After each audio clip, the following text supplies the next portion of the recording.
TNPSC எக்ஸாம்ல இந்த question ப்ரீவியஸா கேட்டுருங்க. ரவி என்பவர் 13,500 ரூபாய் 4 வருஷத்துக்கு ஒரு குறிப்பிட்ட தனி வட்டி விகிதத்துல ஒரு பேங்க்ல கடன் வாங்குறாரு. 4 வருஷத்துக்கு அப்புறம் ஒரு குறிப்பிட்ட தனி வட்டி விகிதத்துல மொத்த தொகையா 20,790 ரூபாய் கட்டுறாரு அப்படின்னா எத்தனை சதவீதம் தனி வட்டி போட்டு கட்டிருப்பான்னு கேக்குறாங்க. சோ சிம்பிள் இன்ட்ரெஸ்ட்ல இந்த மாடல் சமைக்கிறாங்களா எப்படி குயிக்கா சால்வ் பண்ணறத பார்க்கலாம். கொஸ்டின்ல ரவி என்பவர் 13,500 ரூபாய் ஒரு குறிப்பிட்ட தனி வட்டி விகிதத்துல 4 வருஷத்துக்கு பேங்க்ல கடன் வாங்குறாரு. 4 வருஷம் கழிச்சு வட்டி பிளஸ் அசல் ரெண்டும் சேர்த்து 20,790 ரூபாய் கட்டுறாரு அப்படின்னா என்ன வட்டி வீதம் போட்டு கட்டிருப்பாருன்னு கேக்குறாங்க. தனி வட்டி வீதம் போட்டு கட்டிருப்பாங்க கேக்குறாங்க. இந்த மாடல் சமைக்கிறாங்களா. ஃபர்ஸ்ட் மொத்த தொகைக்கும் அசலுக்கும் டிஃபரன்ஸ் பாருங்க.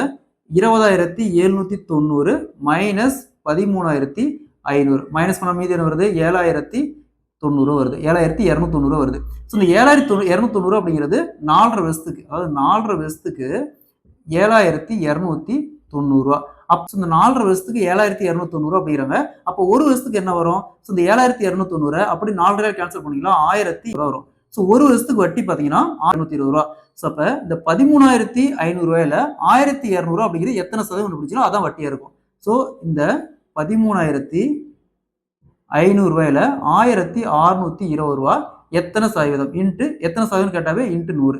ஸோ 0000 அப்படியே கேன்சல் பண்ணிடலாம். நெக்ஸ்ட் 1,620 135 கேன்சல் பண்ணா 12. அப்போ 12% தனி வட்டி.